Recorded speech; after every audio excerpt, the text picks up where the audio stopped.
Good morning students. So આપણે welded connection example માટે next example છે આપણું કે the member is subjected to working pull of 300 kilonewton design welded connection soft weld આપેલું છે અને FE410 પ્લેટ આપે છે. અહીંયા શું કીધું છે, બે ISA 100/75/8 back to back connect કરેલા છે વિથ ગસેટ પ્લેટ, રાઈટ.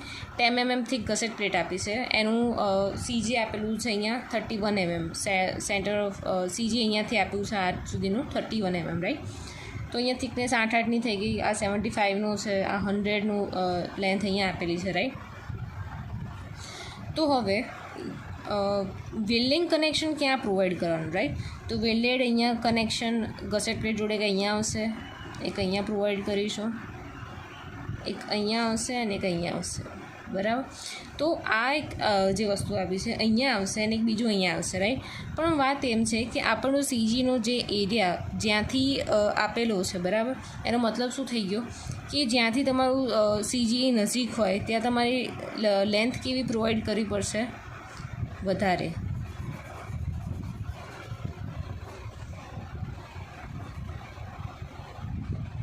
ખ્યાલ આવ્યો.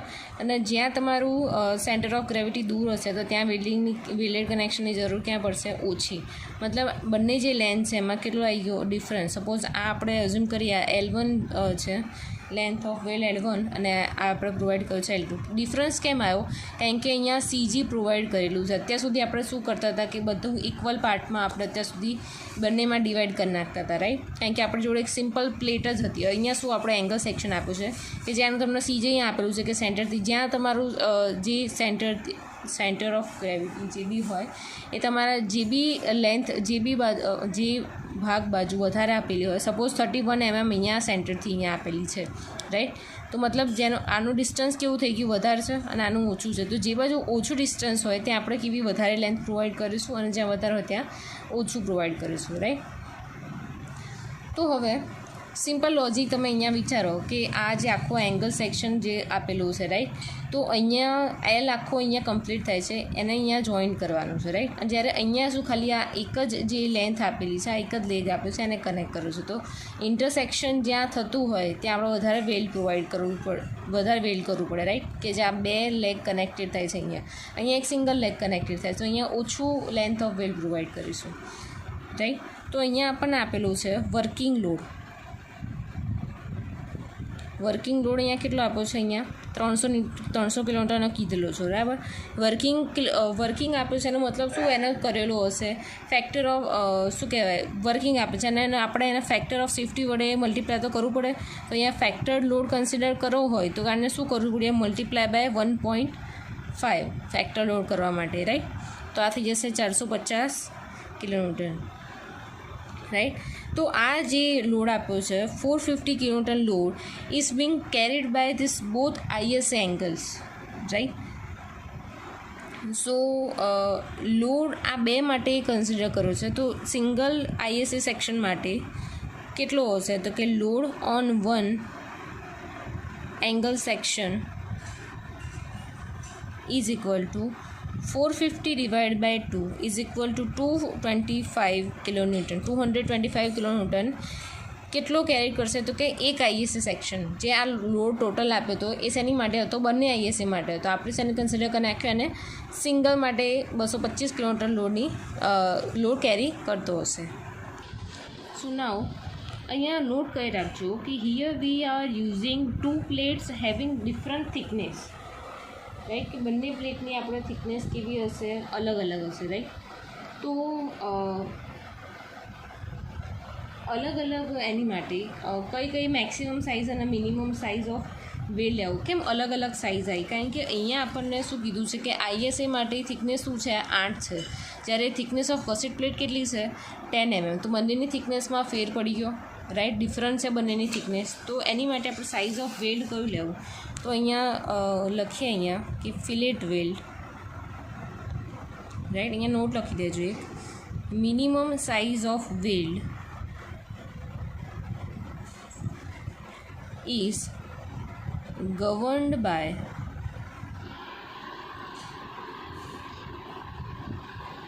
maximum plate size અને અહીંયા maximum size of weld is govern by minimum plate size, right. તો અહીંયા લઈએ આપણે first minimum size of weld. Minimum size of weld is અહીંયા કેટલું છે, 2 થિકનેસ આપેલી છે, રાઈટ.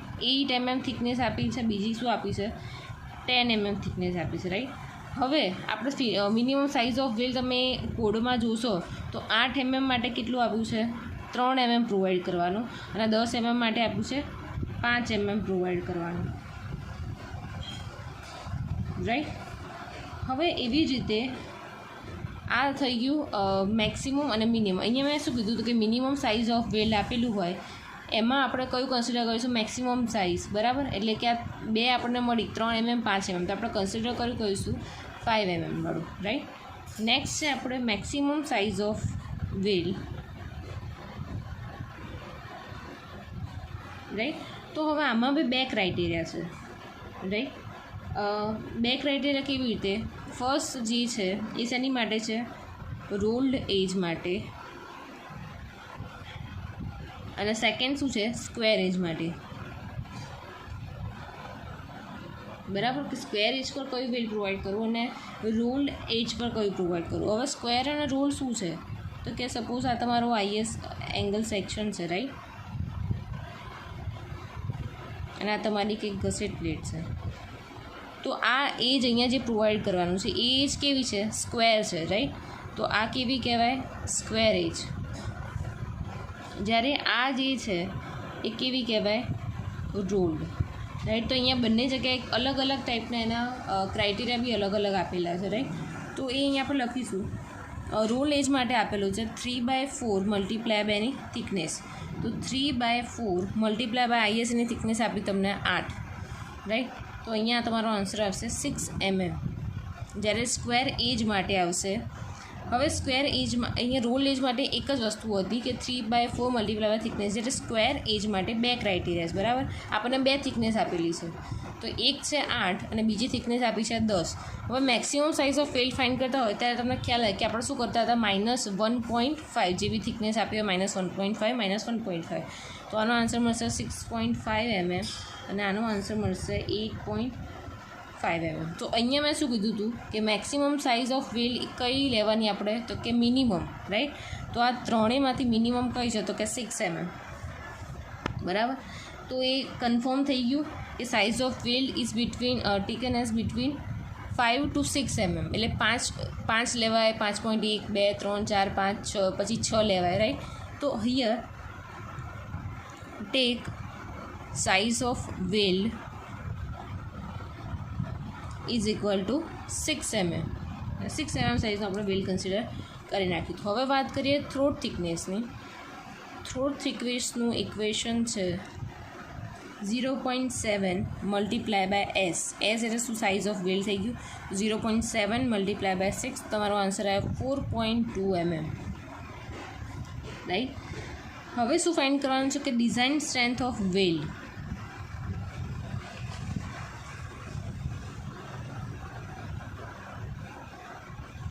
તમને ખ્યાલ હોય તો મેં તમને કીધું હતું આગળના એક્ઝામ્પલમાં કે design strength of weld is equal two load on angle section, right.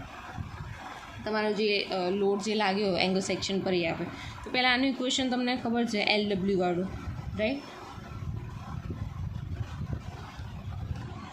આનું ઇક્વેશન હતું FU/√3 gamma MW multiply by એની થ્રોટ થિકનેસ મલ્ટીપ્લાય બાય એનું length of weld is equal to તમારો લોડ આપે 225 કિલોન્યુટન. તો કિલોન્યુટન ન્યૂટનમાં કન્વર્ટ કરે તો multiply by 1000 થાય. તો અહીંયા FU તમને આપેલો છે 410, રાઈટ, √3. ગામા તમને શું આવે, તો અહીંયા આપણને કયું પ્રોવાઈડ કર્યું છે, વેલ, શોપ વેલ છે. તો શોપ વેલ માટે કેટલું આવશે, 1.25. થ્રોટ થિકનેસ તમને મળી ગઈ 4.2. લેન્થ ઓફ વેલ તમને ખબર છે નહીં, રાઈટ. અને તમારું આ આપેલું છે 225 મલ્ટીપ્લાય બાય 1000. તમારો LW ફાઇન્ડ આઉટ કેટલો થશે, 283 mm, રાઈટ. શું તમારી વેલની ટોટલ વેલની સાઈડ આવી ગઈ 283 mm, રાઈટ. LW મળી ગયો, આ તમને આન્સર મળી ગયો. હવે અહીંયા શું એક નોટ લખી દેજો કે here CG is on this upper side, right. Here CG is provided in the upper side. So the CG of the connection is remain and should not change after the welding. એનું વેલ્ડિંગના લીધે કોઈ જ એનું CGમાં changes આવશે નહીં, right. હવે આપણને અહીંયા મળી લેન્થ ઓફ વેલ્ડ, રાઈટ. અહીંયા શું કહે છે કે તમારી ડિઝાઇન સ્ટ્રેન્થ ઓફ વેલ્ડ તમે અહીંયા LW ફાઇન્ડ આઉટ તો કરી નાખ્યા, પણ અહીંયા LW જે આવ્યું આ તમને શું કહે છે કે એટલીસ્ટ તમારા જે લેન્થ ઓફ વેલ્ડ હોય એ કેવું હોવું જોઈએ, એટલીસ્ટ મિનિમમ 283 mm હોવું જોઈએ. પણ ભલે તમે પછી એના કરતાં થોડી વધારે સાઇઝ કેમ ના પ્રોવાઈડ કરો, રાઈટ. તો આ ખાલી ક્રાઇટેરિયા માટે આપણે ફાઇન્ડ આઉટ કર્યું છે. હવે મેઇન વસ્તુ શું છે, આપણે ફાઇન્ડ આઉટ શું કરવાનું છે તો કે L1 અને LW, L1 અને LW, રાઈટ. તો અહીંયા આપણને આપી દીધું, સપોઝ આની પર અહીંયા લોડ લાગે છે P1 ફોર્સ, P2 ફોર્સ, બરાબર. અહીંયા આપણને કીધું છે કે આપણને ઓલરેડી અહીંયા 300 કિલોમીટરનો લોડ તો લાગે જ છે, રાઈટ. પણ આપણે અહીંયા શું કન્સિડર કરવું છે કે 300 કિલોમીટરનું આપણે કર્યું કે ફેક્ટર લોડ 450 ન્યૂટનનો, અને અહીંયા આપણને મળ્યો 225, રાઈટ. તો અહીંયા હશે તમારો 225 કિલોમીટર પર એક એંગલ સેક્શન માટે, બરાબર. તો આપણે ફાઇન્ડ આઉટ કરીશું. અહીંયા P1 થઈ ગયું, P2 આપી દીધું, અહીંયા 16, અહીંયા પોઈન્ટ આપ્યો A, અહીંયા પોઈન્ટ આપ્યો B, બરાબર. તો અહીંયા આપણે શું કરીશું, ફર્સ્ટમાં અહીંયા પહેલાં લઈશું મોમેન્ટ અબાઉટ, સૌથી પહેલાં શું લઈશું કે મોમેન્ટ અબાઉટ B લઈશું, રાઈટ. તો મોમેન્ટ અબાઉટ B લઈશું. તો મોમેન્ટ અબાઉટ બીમાં કોઈ P2 ફોર્સ છે, મોમેન્ટ અબાઉટ પહેલાં આપણે A લઈ લઈએ, રાઈટ. એ પોઈન્ટ જ્યાં તમારું લેન્થ ઓફ વેલ્ડ વધારે હોય ત્યાંથી તમારે શું લઈ લેવાની, મોમેન્ટ લઈ લેવાની, રાઈટ. અહીંયા શું આપ્યું છે 31 mm. આપણો ટોટલ આઈડિયો કેટલો છે, આઈડિયો ટોટલ છે આપણને આપેલો છે 100, બરાબર. તો 100 માં 31 બાદ કરો તો અહીંયા કેવું આવશે 69 આ ડિસ્ટન્સ, રાઈટ. તો મોમેન્ટ અબાઉટ એ લો છો તો શું આવશે, અહીંયા P2 ફોર્સ અને અહીંયા આ જે મેઇન ફોર્સ આપ્યો છે આ બે કન્સિડર થશે. તો અહીંયા આવશે P2 મલ્ટીપ્લાય બાય એનું ડિસ્ટન્સ કેટલું છે ત્યાંથી 69 ઇઝ ઇક્વલ ટુ 225નો લોડ મલ્ટીપ્લાય બાય એનું અહીંયાથી ડિસ્ટન્સ કેટલું છે 31. તો અહીંયા આવશે 31. તો તમારો P2 ફોર્સ જે છે મળશે કંઈક something 101.08 kilo newton P2 force મળશે. એ રીતે P1 કેટલો થશે, તો P1 આપણને ખબર પડે એક લોડ મળી ગયો, બરાબર. આપણને ટોટલ લોડ આપ્યો છે 225નો, એમાંથી 101.08 બાદ કરશો તમને સેકન્ડ ફોર્સ મળી જશે P1, એટલે એનો છે 123.92 કિલો ન્યૂટન. આ મળ્યો તમને P1 મળી ગયો, P2 મળી ગયો. હવે બંને વેલ્ડ માટે અલગ અલગ આપણે ઇક્વેશન અપ્લાય કરીશું કે P1 is equal to LW multiply by throat thickness multiply by FWD, right. હવે આપણે અહીંયા શું ફાઇન્ડ કરવાનું છે કે LW1 ફાઇન્ડ આઉટ કરવાનું. તો શું આવશે P1 divide by throat thickness multiply by FWD. તો P1 શું છે તમારું, P1 આપણે ઉપર ફાઇન્ડ આઉટ કર્યું 123.92 મલ્ટીપ્લાય બાય કિલોમીટરનું ન્યૂટનમાં કરંટ કરીએ તો મલ્ટીપ્લાય બાય 10⁻³ થ્રોટ થિકનેસ તમને આ ફાઇન્ડ આઉટ કરી કેટલી 4.2 મલ્ટીપ્લાય બાય આપણો FWD છે શોપ વેલ્ડિંગ માટે 189 છે, રાઈટ. તો આનો આન્સર આવશે 156 mm લેન્થ LW1. એવી જ રીતે આપણે P2 ફાઇન્ડ આઉટ કરીએ તો LW2 multiply by TT multiply by FWD. તો LWT ફાઇન્ડ આઉટ કરવા માટે શું આવશે P2 divide by throat thickness multiply by FWD, right. P2 તમને કેટલું મળ્યું છે 101.08 multiply by 10⁻³ divide by throat thickness 4.2 FWD છે 189, રાઈટ. તો તમારો આન્સર આવશે અહીંયા સમથિંગ 127.33 mm. આ થઈ ગયો તમારો LW2. હવે અહીંયા આપણે પ્રોવાઈડ કર્યા છે એન્ડ રિટર્ન્સ. તો એન્ડ રિટર્ન્સ માટે શું ઇક્વેશન છે તમને ખ્યાલ છે, એન્ડ રિટર્ન પ્રોવાઈડ કરવા માટે ઇક્વેશન છે 2 multiply by size of weld. અહીંયા આપણો સાઇઝ ઓફ વેલ્ડ છે એ છે 6 mm પ્રોવાઈડ કર્યું તો અહીંયા આવશે તમારું 12 mm. તો તમારી મેઇન શું થશે LW1 ઇઝ ઇક્વલ ટુ 156 + 12, જ્યારે અહીંયા LW2 તમારી શું થશે 127.33 પ્લસ 12, તો આનો આન્સર તમને મળશે કંઈક 168 mm, અને અહીંયાનો આન્સર મળશે 143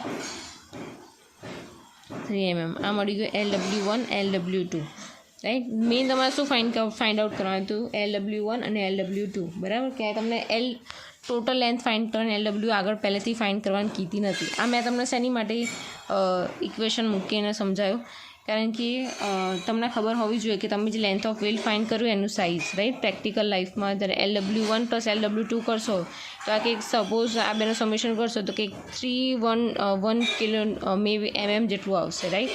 અને અહીંયા આપણું કેટલું આવતું હતું 283 mm. મતલબ કે આપણે જે પ્રોવાઈડ કરવાના છીએ કેટલું વધારે પ્રોવાઈડ કરીશું કે જે એકચ્યુઅલ હોવું જોઈએ એના કરતાં, રાઈટ. તો એ સેફ છે, બરાબર. આ જે મેં મૂક્યું ઇક્વેશન એ ખાલી કેવું થઈ ગયું, ઇન્ફોર્મરી થઈ ગયું, રાઈટ. તો મેં તમને બંને ટાઈપના સમ ઓલમોસ્ટ શીખવાડી દીધા. એક એંગલ IS એંગલ સેક્શન માટેના એન્ડ રિટર્ન્સ પ્રોવાઈડ કરેલા હોય એ, સાઇડ વેલ પ્રોવાઈડ કર્યું હોય એ રહ્યા, રાઈટ. તો બધા એક્ઝામ્પલ ઓલમોસ્ટ વેલ્ડેડ કનેક્શનના પતી ગયા છે, રાઈટ. આમાં બીજા જે ટાઈપ એક્ઝામમાં મેઇનલી આ જ ટાઈપના સમ પૂછાય છે. તમે બુકમાં જોશો તો ઘણા બધા સમ આપેલા છે, રાઈટ. પણ એક બી સમ તમારા એક્ઝામમાં પૂછાતા નથી. મોસ્ટલી વેલ્ડેડ કનેક્શનનો માંડ એક એક્ઝામ્પલ પૂછાય છે જે ઓરમાં નીકળી જાય છે, રાઈટ. સો બોલ્ટેડ કનેક્શન આપણું મેઇન છે. વેલ્ડેડ કનેક્શનનું અમુક વાર પૂછાય છે અને અમુક વાર નથી બી પૂછાતા, પણ જો પૂછાઈ જાય તો આવા ટાઈપના એક્ઝામ્પલ પૂછાય છે, રાઈટ. સો નેક્સ્ટ લેક્ચરમાં આપણે સ્ટાર્ટ કરીશું નવું chapter, tension member, design strength of tension member, right. So આમાં જો કોઈ કન્ફ્યુઝન હોય તો તમે મને કહી શકો છો.